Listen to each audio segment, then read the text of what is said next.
So it's really exciting to be here on the floor. It's my first time on the floor. Well, actually, that's not true. In 2016, I was able to get on the floor in Philadelphia, but it's my first time here on the floor, and I'm really excited. And this is a once in a lifetime opportunity, and I'm just so glad that we decided to have these Zooms so that this could be shared with everybody who are supporters and members of the Pennsylvania Democratic Black Caucus. And I just think that we people have been talking about how they've appreciated hearing what's going on here and seeing the people who are representing them, because sometimes this activity is a mystery wrapped in an enigma. So being able to be here, I think, has helped to energize people. I got a chance to sit in the Black Caucus meeting today, briefly talking about Black male engagement, and it's something that we really do need to focus in on. There was another caucus council meeting that talked about Black male voters or African American voters, and that Trump's getting about 14% of African American voters. That the bump for Kamala Harris did increase after Joe Biden got out of the race. So about 86% of African American voters are going to be voting for Kamala Harris. And one of the things that was striking about what the folks who are the data folks said is that the 7% of Black voters are GOP, and the other 7% are disaffected. People who don't think that there's any difference between the GOP and the Democratic Party. And so one of the folks who was data driven said that he wants to push that number down for Trump. He wants to push it down to the single digits, get it out of the double digits. Because if we get that out of the double digits, then that increases the chances of winning. So we definitely need to focus in on Black male engagement, particularly folks who have been disaffected. So I just feel it's important that the Black Caucus does do that. And I know that Michael, you are hosting a Black male engagement activity. Did you want to talk a little bit about the Black male engagement program that you're going to be doing soon? Sure. We're going to be holding a few different forums and discussions for Black male engagement. We're going to actually work with some brothers that were on yesterday, the Horton brothers, some of them too. Yes. Trying to engage in that. For a long time, been a member of Black Men Vote, which is an organization that we put together in 2020. And we'll be engaging different brothers, different professors, different people from around, the United States, specifically the metropolitan area, New Jersey, Philadelphia, some of those there's the 100 Black Men, some of those guys too, to actually talk about this. We're also going to be talking about how we can get out to barbershops. And right now, one of the things that we talked about yesterday with Horton Brothers, especially with John Street, one of the things that he said is that, number one, we need sisters to talk to some of the brothers, but at the same time, the brothers need to really understand what's really going on. And what Trump does is something called deterrence. There's an entire strategy called a deterrence strategy. It's a physical strategy. It's always used. What he's going to do is set up some of those hoteps and some of those corner folks that are going to go out and give disinformation. And the strategy is to give so much disinformation, it's going to frustrate people. So it's going to deter the Black vote. So we're going to get ahead of that. We're going to make sure we get some people on the street just talking, and we're going to go out and get to the barbershops and engage them. We will have some real talk behind that, some real facts to basically address some of this misinformation that's going to go on.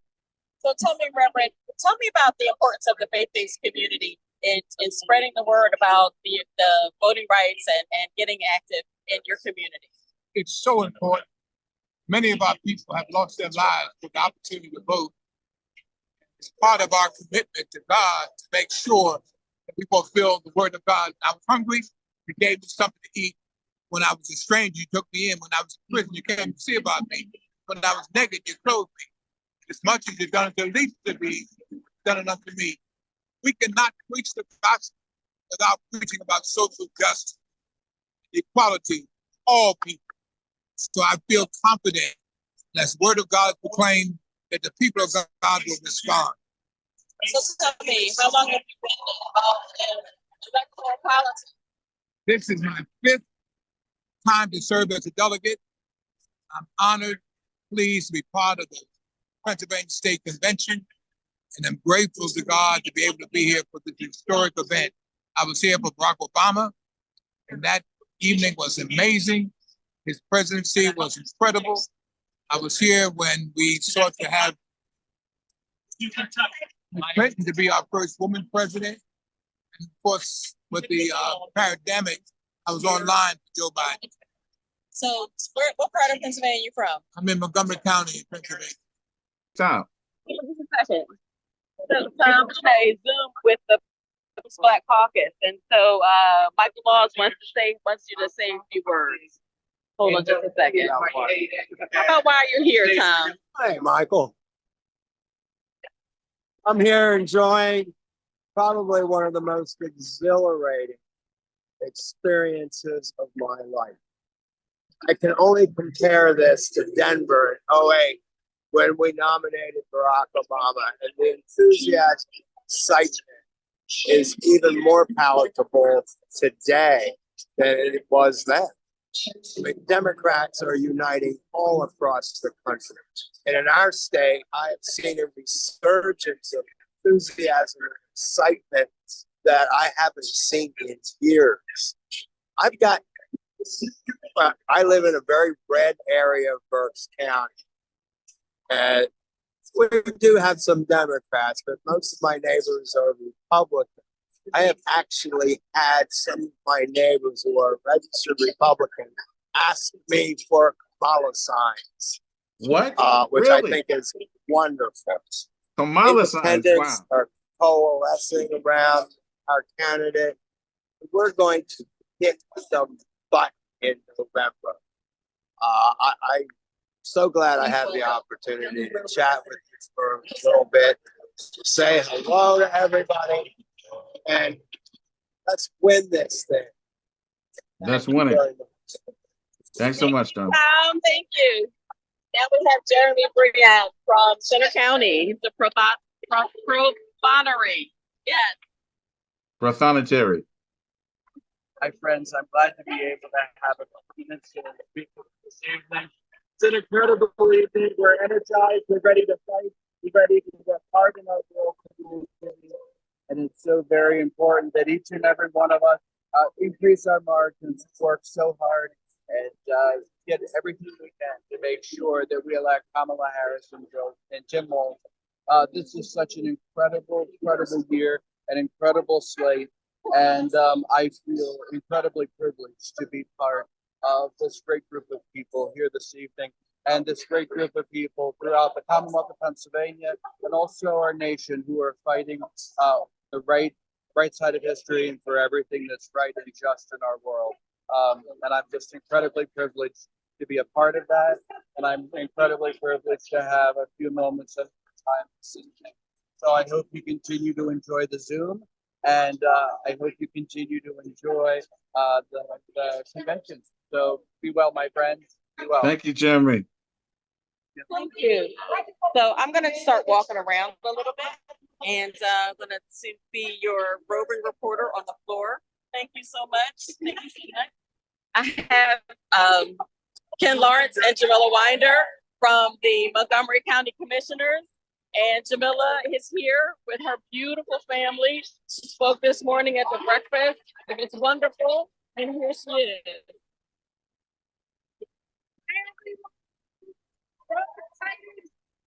It's a little loud, but so excited to be a delegate here in Tacoma.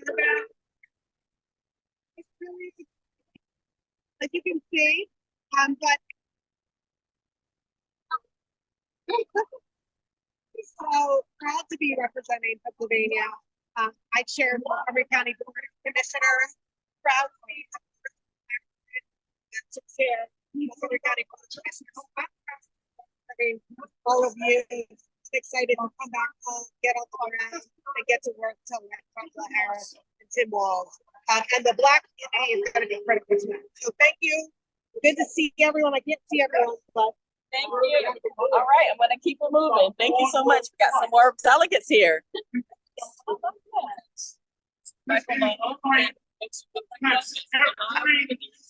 Hi, everyone. Live from the DNC right now. We have Senator Cory Booker on stage talking about what's at stake this year in the election.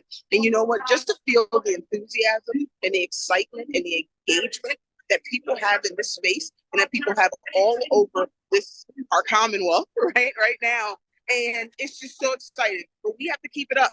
We can't let this fade right now. We have 77 days, I believe, 76 days to make sure we get the job done. We all know our assignment. We need to get people registered to vote.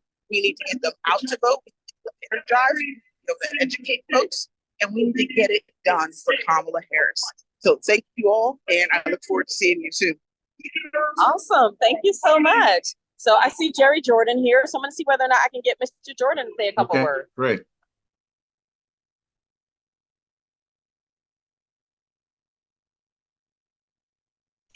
For the PA, can you talk a little bit about how important it is for us to invest in our children's education? Tell me when you're ready. I'm ready right now. Just go ahead and talk into the, let's go ahead and talk. Nothing is more important.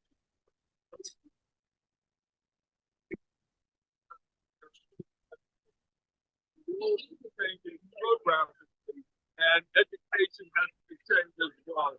If we leave the school place of the position of not being able to compete for the job, going to be our fault. We're going to be relegated to the committee for children and they will become young adults who will be unemployed, who will not have the skills to be employed, and they are simply severed because of therefore we want to have good awakening.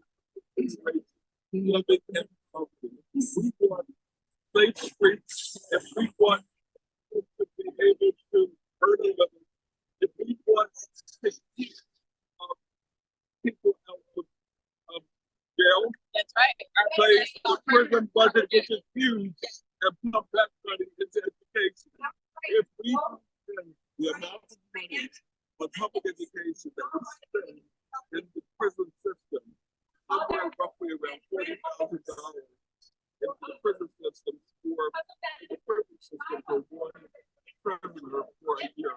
If we put that same amount of money in all our children to get a good education, we would be so much. Exactly. We look at the work that the president has done to pass the CHIPS bill in order to pass the infrastructure law. We're going to be skilled in order to get those jobs. Those are going to be good paying, family sustaining jobs. And I think we need to also change our funding formula for our public schools. It can't be just based on enrollment. It has to be based on other factors. It can't be based just based on enrollment, and it can't be based yes. because the communities and the Pennsylvania differ from the very affluent to the very, very poor. And our children deserve the same opportunity as children who live in affluent. Exactly. And I think that the difference between the Republican and the Democratic Party is that we believe in public education. We believe in teachers' unions. We believe in making sure that every child deserves a fair education. If you go back, then that means that you don't have access to education. If you don't have access to education, you don't have pathways out of poverty. All we have is a pathway to prison. So it's really important that we continue the funding that has been done by Governor Shapiro and increasing that funding to make sure that our public schools are fully funded and that the buildings are air conditioned and we have the abatement of lead and asbestos, and that we make sure that our children know that we're investing in them, because what happens with them is that they march out. When they see that the funds aren't marching in, they march out. And we have to make sure that we get kids back into school, that we improve enrollment, that we make sure that they are getting the education that they need and deserve, and that they see that we're investing in them. Make sure that all these children, That's right. all children, have they follow the incentives that That's right. That's right. That's right. So thank you so much, and thank you for your work with the teachers union too. Thank you. Very much appreciated. So I'm just to talk to the people who are here representing their communities. This is such an incredibly diverse group of people. The folks here are definitely representing their communities, and they are really excited about being here and supporting the Harris Waltz ticket. And I just want to make sure that folks know how much people care about their communities. People pay their own way to get here. You know, they had to pay their own airfare. They had to pay their own hotel. And you know, it's really exciting to see the whole United States here represented. This is a little United Nations here in Chicago. So I wish that you all could be here to see this, because it is so overwhelming, and it's just so beautiful to see people here really excited, and there's so much joy. You know, they talked about the Obama administration being a hope, and I just believe that the Harris administration is about joy. And you know, they say that trauma is baked in. They say that the number of incidences of trauma can be baked into your DNA. And I say that joy should be baked into your DNA. I say that if you experience trauma and it's part of your DNA as well. And so it's loud and it's just, you know, chaotic, but it's organized chaos. And people are really excited to be here. And it's a privilege to be here, to be part of our democracy, because every voice matters. And that's what democracy is about. When we go back, that means that your voice doesn't matter. Your voice doesn't count. You don't count. And so I like to say all the time to folks, if you don't vote, you don't count. So it's important for us to continue to make sure that we have our voting rights, that we have the ability to exercise our opinions. There's so much media here. Media is everywhere, and they're just trying to get all the stories all the time. And here we are on a Zoom talking about what's going on.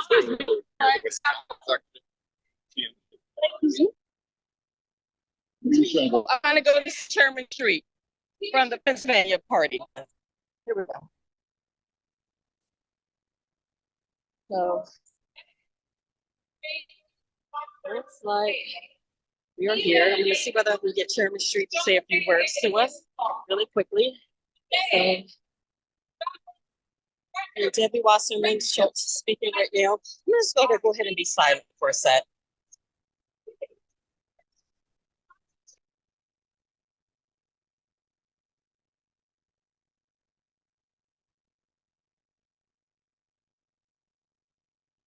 Once again, we're on the floor. Aisha, our correspondent, has done an excellent job actually reaching out. We've had a few interviews so far. We've had some interviews from Center County, interviews from folks that are in Berks County. Tom Herman, head of the PA Dems, I think the Sorry, committee. I got Senator Street, Chairman Street, and I have Vice Chairwoman Peggy Grove here, and this has been a phenomenal event. Just congratulations to both for putting this on. And you know, with your leadership, we're going to win Pennsylvania again. It's going to be a duplex. Here you go. How you doing? How you doing? Straight on the floor, we're about to make history. Here, hold it. She's gonna be It's Project 2025. Not only Black women, she's also Southeastern Asian. South Asian. Yeah. Guess what? Most importantly, she's qualified. Yeah. And the other guy. No, he's a toddler. And a liar. Yes. And a cheat. And criminal. Yes. And we got a prosecutor running against an indicted criminal. Guess what? One is delivered and one hasn't. Yep. Hey guys, enjoy. Thank you. Thank you guys for all you do. Thank you so much. You too. Thank you so much. So, you know, guys, I am getting to the point at which the program is starting and I'm starting to get shushed. So I'm going to sign off. But if you guys want to continue talking, please keep the movement going. We're going to do this again tomorrow. Thank you. It is. It's a cameo. Yeah, cameo. So I just want to say that it's been a privilege. And thank you all for pushing me to get down on the floor. I was a bossy woman to get down here, but it really did pay off. And thanks, Michael, for the opportunity to really talk about the issues that are important to the African American community and making sure that we get the Black male engagement stuff going forward and that we're talking to everybody, every single person in every single barbershop, barbecue, beauty salon to get folks to come out to vote. You all take care. Have a great evening and be safe. Okay.